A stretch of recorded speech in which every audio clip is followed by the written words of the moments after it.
So, Spin 360. This talk is part of a whole series of pictures that I'm trying to draw, really, for about Spin and my studio. I have a studio in London called Spin. So there's some things I ought to probably say before we get into the talk. One is you're probably wondering why we're called Spin, and it's because I like cricket, and I always wanted to be a spin bowler. And for people who think that, well, who don't even know what that means, I'm more than happy to discuss it later, though I don't often get any or many people asking me about it. I don't know why. So in order to spin, I remember when skateboards first took off, and I was introduced to skateboarding in about 1974, and I remember trying desperately hard to achieve a 360, which meant that you had to spin the skateboard round 360 degrees without falling off, which I just never managed to do, sadly. And so, but the idea of a 360 degree view on something was that kind of experience of scraping the scabs off my knees after skateboarding came back to me. That idea that if you're looking at something from 360 degrees, you're looking at it from all perspectives and all angles, kind of came back to me when we started talking about doing a possible book on spin. And actually, there's probably some more preamble I need to do. Sorry, I'm turning into Mattia. I'm also a partner in a publishing company called Unit Editions, and a part of this, a part of the reason for doing this book was we had this idea of making contemporary monographs that would create a three-dimensional portrait of a living designer or a living studio, rather than necessarily people who'd shed their mortal coil. So we had this idea of doing it, of making this three-dimensional model, and so we then started thinking, well, who should we try first? Who should be the guinea pig? And I got the short straw. So this talk is going to look at all different aspects and different points of departure for spin. So sorry if it's a little bit disorientating. Hopefully it won't be. So Spin is in London, and I thought I'd give you a little portrait of the surrounding area. There's a lot of really bad traffic, although I thought the traffic in London was the worst in the world until I came here. It's kind of a mixture of beautiful Georgian houses and semi-industrial houses. That's the House of Parliament. It's very, parts of it are very pretty, but underneath this prettiness, there used to be a very famous gang called the Richardson Gang who lived in this area. As I say, part of it's semi-industrial. There was a lot of bomb damage. That's the pub that the Richardsons used to hang out in. A very gorgeous, lovely thing. That's the Battersea Power Station. So all this is in our local area, sort of like within 5-10 minutes walk of our local area. We've got a lot of greenness around, and roadworks, sadly. So that gives you a little idea of the local area that our studio's in, and that's, I think that the environment to some degree does shape the kind of work that you make. A little bit about our studio culture. This is a kind of an idealized portrait, a little love letter to Thursday, Friday. Every Thursday we have Friday, but we spell it slightly differently, as you can imagine. It's FRY day. Then we have Fry Up on Thursday. So this is us enjoying that. Every day we also have, I'm kind of making a campaign for this, really, so take this away with you. 4 o'clock is tea time, or coffee time if you prefer coffee, but tea and biscuits, coffee and biscuits every day. You go out and do it. You can do it. Come on. Doesn't take long, 10 minutes and the world looks a completely different place. So I thought I'd introduce you to everybody. So this is me, and the way that it was, let's play me first. See, we're spinning. Trying to spin. So how it works is, so my name's Tony. I'm a designer. I'm from Halifax in Yorkshire, not the imposter in Canada. The first, the original, the best. I love cricket, and I hate turquoise, and I don't know why, and maybe I should go into therapy and find out why, but for some reason I absolutely abhor turquoise. So, this is Trish, my partner. She looks after all the business side of things, and she's very good at spinning, actually. She's from Dublin, and she loves tea and hates Salon clocks. And I met Trish on the southbound tube train on the Victoria line at Oxford Circus when we said hello for some reason, and then I tried to hide my book on cricket underneath my arm so she didn't think I was a cricket nerd, and we ended up going out for a drink, and now we have 2 children and we've been together for 20 odd years. This is Adrian. Adrian was the only one who managed to pull off spinning in a very noble and kind of way. He's from somewhere in Scotland that I can't pronounce, and he loves obscure music and he hates branding. And you can ask him all about that later. He'll look forward to it. This is Claudia, who is a senior designer at Spin, and she's excellent at spinning by the looks of it. And she's from Zurich, loves coffee, hates spiders. When I say hate spiders, I don't like spiders. But she picked up a coffee mug once, and there was a spider in the bottom of it, and she threw it across the studio. It smashed on the wall, and she really doesn't like. She's really scared of spiders. This is Sam, who's he runs the office and looks after all the grotty things that nobody else likes looking after, but does it with a smile on his face and a song in his heart, which is great. Hating cotton wool's odd. I know what he means though.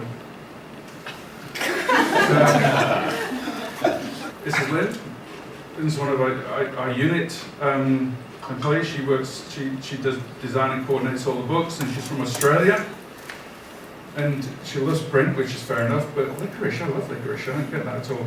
So, and then we have Callan. He's another noble spinner, I think. He manages to keep it together. Wooden ice lolly sticks. What's that about? Jack's got a little New York connection. His girlfriend lives in New York, which is super convenient. Guacamole and eggs, flat tires. It's from Yorkshire, I mean. And then we have Hannah, who I think is the queen of the spinners, actually. I think she's really gets into it. Who's from Oxford and likes bees and hates community. So a little bit about me. I come from Halifax in Yorkshire, well, a place outside Halifax called Sorby Bridge. This is me and my brother Andy when we were young enough to know better. My mum, I'd never seen this book until recently. It's fascinating, really strange.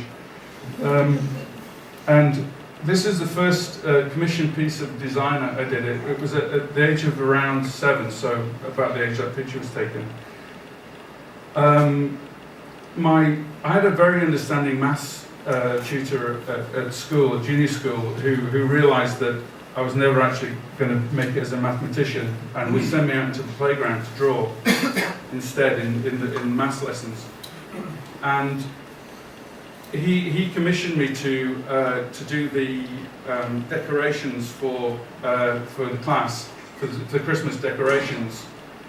And it's a strange thing, because I found my minimalist mojo fairly early, and then I kind of lost it again. But that I imagined Christmas as this disgusting, sparkly, golden red, horrible thing. I had a vision of these man-made Christmas decorations, and thought what it needed was tidying up, sorting out, and ideally So I came up with this design which sorted Christmas out. So it was, but they didn't have any gold paint, so I had to use yellow. So that's kind of faithful to the original. And I got a little design team to help me as well, of other 7-year-olds who were made to paint these quadrants and could never get it right. They were useless.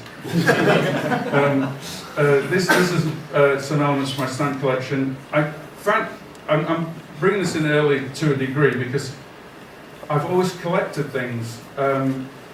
Actually, collecting things sounds a little bit grand. Hoarded things would be better. So it went from stamps, and then, as everybody does, you grow up, and I started collecting beer mats, but they really smelled horrible. But I still loved the card, but they smelled. And then I started with records. And records became really important to me, and I don't know if they're going to be as important now or as important now or in the future, but there was a certain time when your whole world was defined by what you listened to and the kind of the record sleeves that you pored over and looked at. It was BI, before internet. So this is some examples of the kind of records that I was listening to. Even the Osmonds. But this image is. Does anyone know the designer of this? Arnie Bubbles? No. Malcolm Garrett. Yes, Malcolm Garrett. And I bought this record when I was 15, and the more cynical among you might think it was the lady with nipples and the eye for a head that attracted me, but it was the type. I was absolutely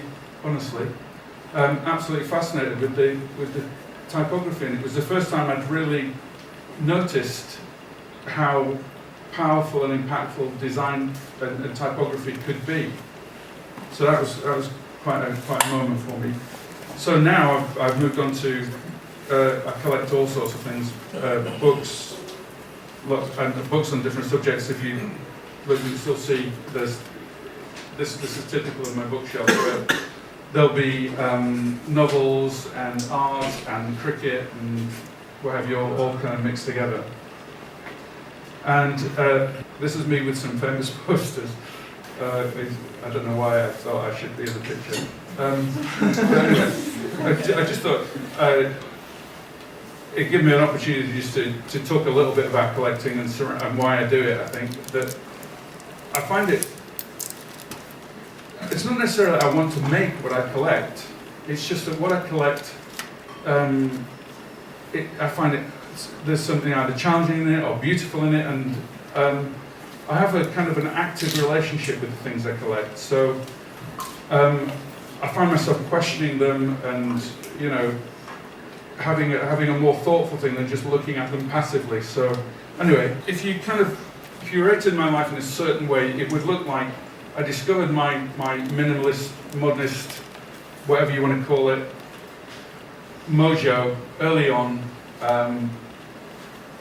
Actually, that my attraction to graphics or my mental picture of graphics comes from the books and the magazines I used to read as a kid, and it comes from really sort of looking at Egyptian hieroglyphs. Now that makes me sound like I was a precocious kid. I wasn't. It's just they happened to be pictures of these beautiful graphic eyes, and I remembered them. But it's not really true. There was one point where I thought I could draw like Leonardo, which I soon discovered wasn't the case. But I think when you're looking to find your voice and find your a mode of expression for yourself, the thing you love, and look at what's around you, and it's kind of there staring you in the face sometimes. So for me, it's about a story. It's about all design that's really strong. It's got a story behind it. So for instance, this logo. This was for a gallery called the Haunch of Venison. Now, the haunch of venison is the back leg of a deer. It's kind of like a medieval term for the back leg of a deer. And I thought, well, if the haunch of venison means that one of the legs of the deer is in the name. There must be a three-legged deer wandering around. And I kind of drew this three-legged deer on the whiteboard, and I was looking at that, and then I noticed that if I wiped off the top of the body and the head, that I've left with a kind of a nominal H and V as well, and I thought, ooh, that's kind of cool. So that's why that ended up that way. This was commissioned by your member of the month, Ms. Paula Scher. It's a logo for RG Open, and if there is ever, if ever I needed an excuse, if there is ever an excuse to use a circle and a triangle, I think this was probably the one. You know, I had sort of in my mind that the Bauhaus poster, Matter did, and those lovely drawings you made, attempt drawings you made to do of triangles and circles at art school, and it's an A and an O, it's a gift. This is Jim Bieber. Does anybody know Jim Bieber? He's an architect working out in New York. Enter in. And this is Dan Pearson. He's well, in the UK, very famous garden designer. And I suppose I put this in because it was just there's a nice little happy accident where I was looking at the D and the P and imagining, you know, that thinking about plants and what have you. There are the ones that grow up, and then there are the ones that hang down. Fruit hangs down, and flowers grow up. And so I was looking at this idea and thinking, this looks nice.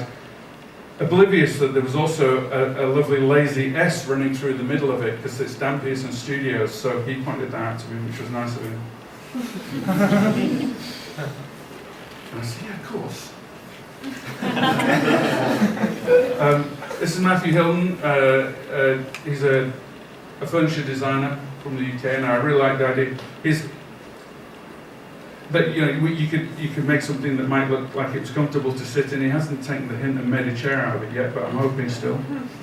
One of the interesting things about this project was that you know, it's a foundation with very little money, and a lot of the project was about celebrating the fact that they didn't really have a lot of money. So we would say, what's the cheapest paper you can find?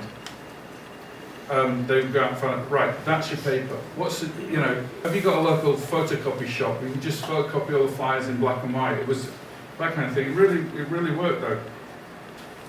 So I suppose that's a good example of showing you that, you know, every time it speaks in the font, it's very distinctive, and it's pro talking to you. Simon Pengelly is a British furniture maker. He does wonderful chairs and objects and what have you. He's got a real flair. And as we were visiting his studio, and I was looking around at all the different things, I noticed that he'd made these lovely plywood chairs in the bottom left there. And I was looking at the stripes of the ply and thinking how gorgeous they were, and that there might be something in that. And so that became the kind of focus. It works through the different thickness of just the idea of different thicknesses of ply for different things. But you know, my conscience is clean, is all I would say.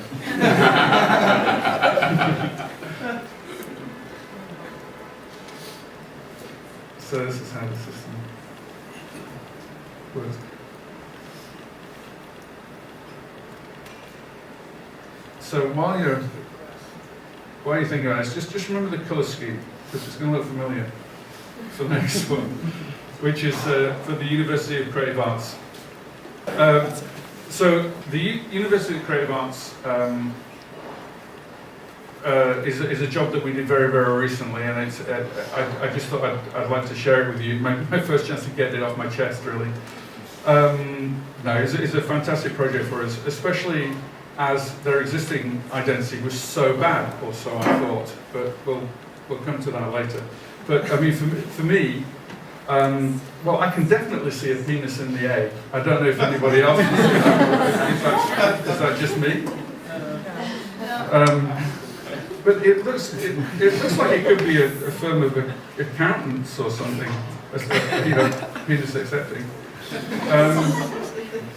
But just wholly inappropriate for a creative institution. And I must admit, when I was walking around and starting to take photographs of the place, I found it difficult to get past this hideous green and this horrible logo. So, you know, it took a little while for me to actually start seeing beyond it, really. But I did start seeing beyond it, and behind it was this fantastic art school, this fantastic university, and it's on 4 campuses in the southwest of England. And I'm not kidding you. I've had nightmares about being at art school, about why the lecture, literally, honestly, sort of trying to explain to the lecturer why they were wrong and why I was right and why they should let me do things a certain way. So it was a bit strange walking around and being seduced by these places and thinking, God, look at all the things you could do. And so, you know, the enthusiasm of the lecturers there really rubbed off, and everybody was just so positive and encouraging. It was a wonderful experience, really. So this is the core mark, the base mark. It's flexible in that it can be reduced right down to the 2 lines. And then it expands up from that. The idea, the core idea for it was that I was thinking about how architects and designers and you use a stencil as a way of marking that something's being made, that it's in the process of being made, and I really like that idea. So that's where the kind of thinking came from. Because that was something that we did a lot of research, and we had workshops and what have you, and people kept talking about making and creativity and the process of making and collaboration and what have you. So I thought that this was a really nice way into that. So what happens is that the idea is that it creatively develops year on year. So and what we discovered was that as long as you keep the stencil aspect, you've got a huge amount of freedom to make it recognizable and to make it ownable. You get the grey and the orange thing going on. It's just a coincidence of two clients who are mad about orange at the same time and grey. So, you know, if this year's prospectus looks like this, next year's will look different, but hopefully will be equally recognisable and ownable. And it was the same inside how you know, you could just use a couple of lines and that would say, you know, that would say UCA. That would make the interior design ownable as well. This is some postcards that we designed for give outs at the conventions, the university conventions. That looks great on my screen, is all I'm saying.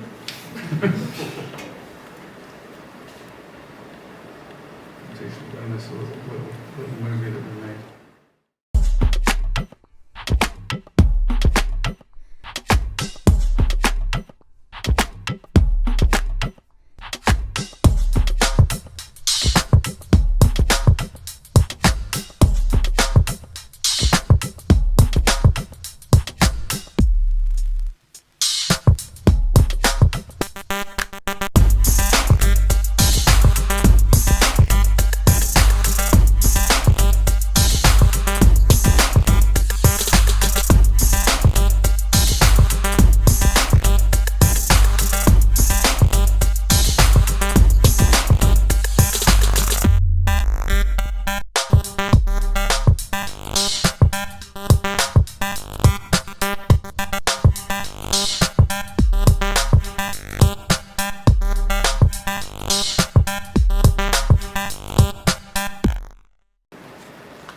Anyway, so interesting thing. I haven't done that much in terms of public work, really. So I wasn't sure what the response was going to be to this, and it was really fantastic to see it. You know, initially this great reception where Armin Witt wrote this fantastic review of it, and that was, I'm campaigning for designy being entered into the dictionary. I think there's all sorts of uses for that. You know, and Creative Review, it got fantastic reviews as well, and they're always thinking, I've got it cracked, this is fantastic. You know, but I didn't really count on the students' response to it. Now, I just want to say, I didn't doctor this. It didn't say, it looks like. It says, it looked like. It looked like something in primary school. And I am disappointed, crying. I looked at this. It cost 500,000. Then, well, he really should. If it costs that, he really should be sacked straight away. You old man. And when you get to the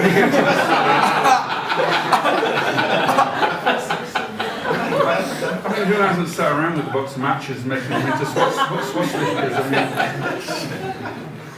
yeah. So there you go. But anyway, remind us that you can't please everybody. So, anybody know where this quote comes from? Field of Dreams. Yes. Field of Dreams, Kevin Costner. You might have thought it was Plato or something, but it wasn't. It was Field of Dreams. Build it and they will come. And there's an element of truth in that.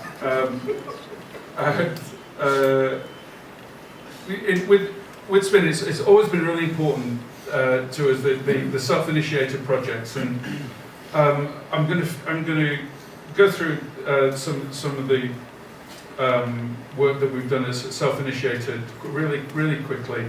So we would do this thing when times were really good and people were throwing money at us. Those were the days. We would go to different places and we would send people off to different places to make responses and come back and present them. So we would send, like, I remember one of the best ones was we sent me and Warren, this other guy who was working at Spin at the time, to Iceland, and we made all these photographs and images and what have you, and came back and gave a response to the studio. And then we sent a couple of people came to New York and had a weekend in New York, and that was fantastic. And they came back and they presented. And then we sent a couple of guys to Barcelona, who came back with pictures of Barcelona Zoo, which is still absolutely bewilders me how you could go to Barcelona and end up taking pictures and why did you go to the zoo? But anyway, so we would do all this stuff, and we would make all this, we would make short movies and things, and we made a short movie and the clients saw it, and we got lots of work for that. That took us into television design, and every time we seemed to make anything for ourselves in the building and they will come mode, people did come and they employed us to do different things. So we got all these different opportunities. We ended up working with Diesel through it, and Levi's and Nike and all these different people. So it worked really well. And until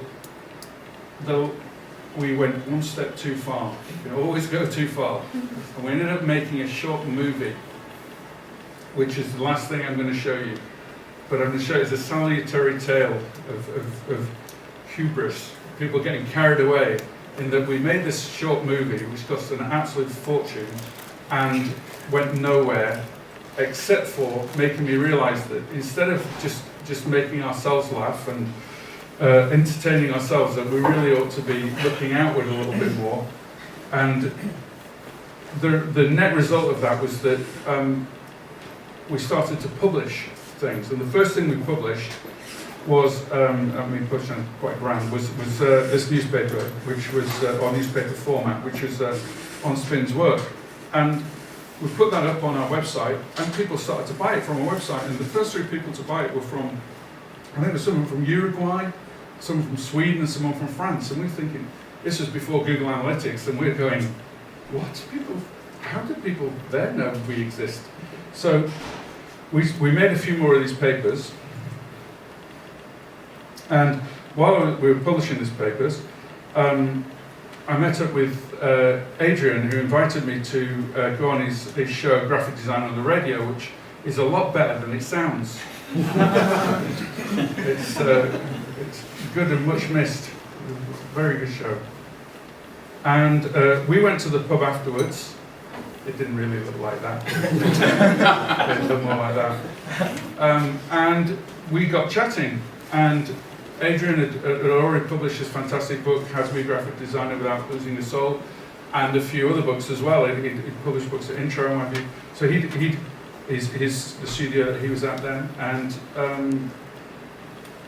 so he was writing and being successful doing it, and I really wanted to set up a publishing company, and it turned out so did Adrian. So in this darkened pub, we decided that maybe that's something that we should do, and so we set up Unit Editions, and the Unit Editions really is a labour of love that we hope will be successful. Well, I mean, it is successful. We keep publishing books. I mean, if you're a publisher, you keep publishing books, you're successful. But we saw it as an opportunity to make the kind of books that we felt graphic design needed, and that we weren't getting enough from. We thought there was too much eye candy, not enough context, not enough risk-taking, not enough people celebrating the amazing kind of history that graphic design has. And, you know, other subjects. We design beautiful books for architects and for artists and for connoisseurs, but don't do it for ourselves. So we set up Unit Editions in order to do that and to create this balance between the written word and the context and designing beautiful books, hopefully. So this is a book for total design that we made as part of an exhibition that I curated at the Design Museum for a great designer called Wim Crowell. And this is on a sort of quadrat line. So it takes a bit of explaining, but this guy, it's quite a nice story, really. So this guy called Peter Brattinger. If you imagine, his father was a printer, and he owned a big print works. And Peter always wanted to be a designer, but his dad wouldn't let him. He said, "You've got to take over the print works." So Dad dies. Peter takes over the print works. What does he do? He invites all these great graphic designers to work with him at the print works. So he set this format called the quadrat ladder, which is a very specific size, square size format, and then asked all the designers that he admired, and even a few artists as well, to contribute to this project and to make things for it. So Wim Crowell's new alphabet was created through this project, through Peter Brattinger and this project. And he even camped outside of Marc Chagall's door for a week until he gave him something to print. You know, he's a wonderful. It's a wonderful story. These are the catalogues for Wim Crowell. This is Jiren Schofer. Jiren Schofer is an absolutely magical, a fantastic designer. He was designing typography as if computers were here, but he was doing it all by hand. I mean, it's really something to see his work.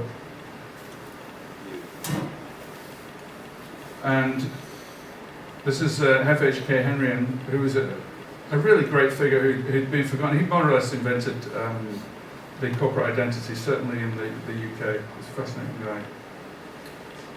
We do like our tape. So since then we've done books on manuals. All I would say about this is the scariest book that we've done, because when we're making decisions about what books we do, we're doing it really on gut instinct, on look, this feels great and it feels right and we should do it. This was about 4 or 5 years in gestation of reminding ourselves again and again, we have this interest, we do want to do this, and then eventually when we did it, we realized that if we were going to do it and we were going to show these things off to, you know, properly, it needed to be a big book, and in being a big book, it was the biggest book we'd done at that point. And we sat there thinking, are we the only nerds in the world who are going to be interested in this? You know, is anybody else going to want to know about this subject? And it turned out to be one of the biggest sellers, so much so we set ourselves up for volume 2 with volume 1. But happily volume 2 has been made too. This is Ken Garland, a great English designer and agitator, fascinating guy. That's us in Ken's brain. The university in Sheffield made an exhibition. Basically, they blew the book up to double height. It's an absolutely incredible experience being in it. Use super graphics. We all love a bit of super graphics.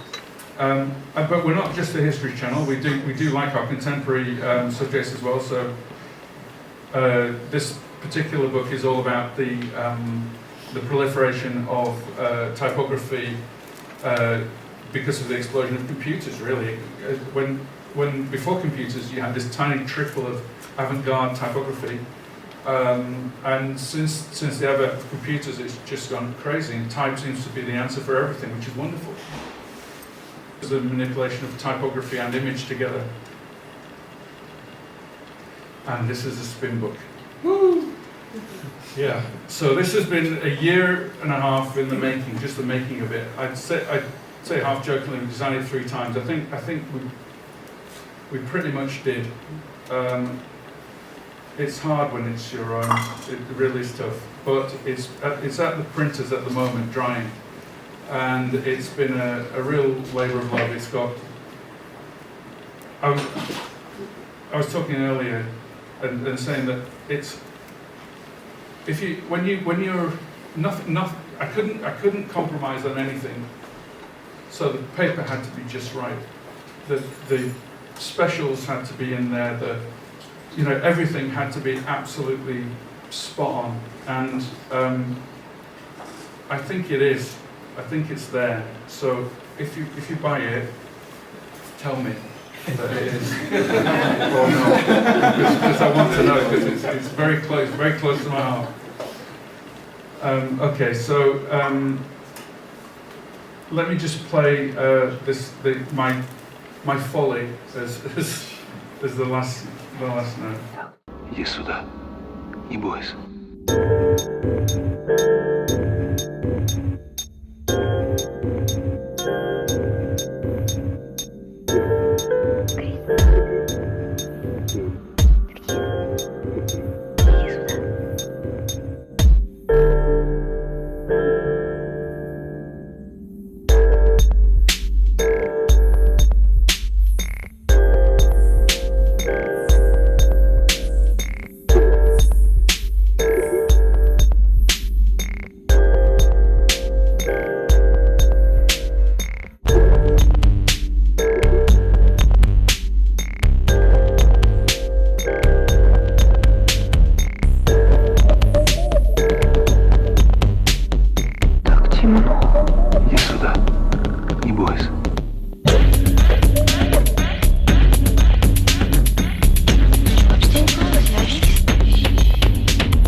we'll show as many as we really are convinced that we'd be happy to do.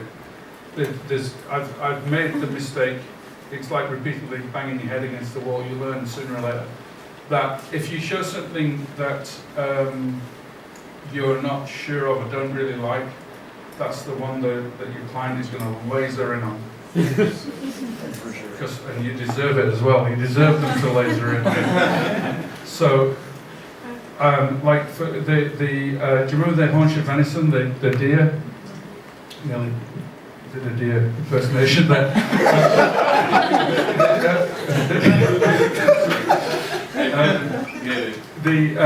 That we presented. I was completely convinced, but that was it. So we didn't present anything else, just that, and said, "This is it." And they went, "Okay." But I would say, made a presentation on Friday, and there were 3 ideas, and I thought they were all really strong, and I'd be delighted with any of them. So that was fine. But and honestly, I never show more than I will be thrilled to do, because they will choose the one that you don't want.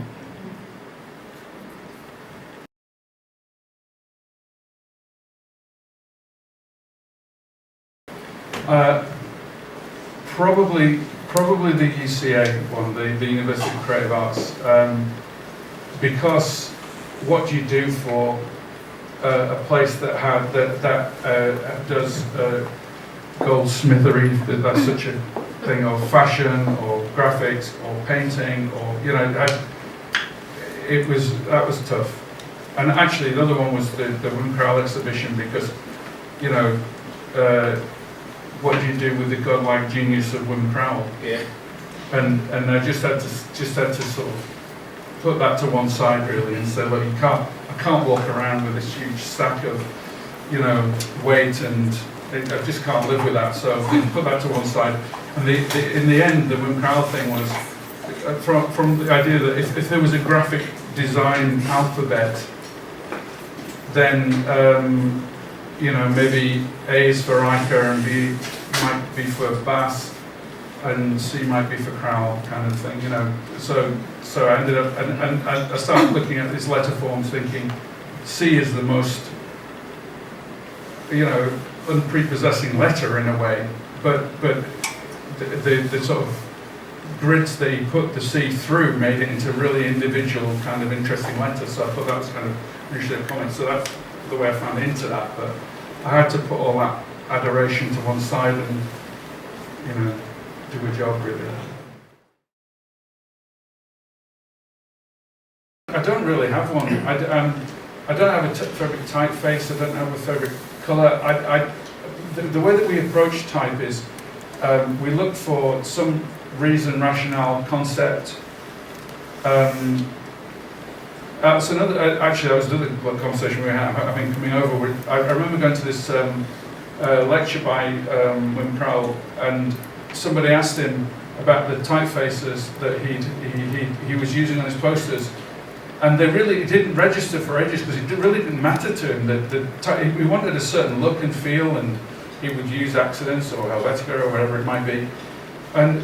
But he was just using what he thought was appropriate, and I tend to do that as well. And it's interesting that on the blogs, say for the UCA job, on the blogs in the UK, no one mentioned the accompanying typefaces or at any point.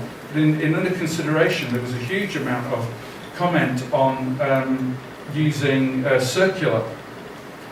Now we'd use circular because it has lots of circles in it, and we thought that was a nice counterbalance to the squareness of the identity. But it never struck us that there might be another conversation going on, which is, circular gets used a lot, we should use something else. Do you know what I mean? So I'm not really, I always think, does it look right? Is it working? Is the idea good?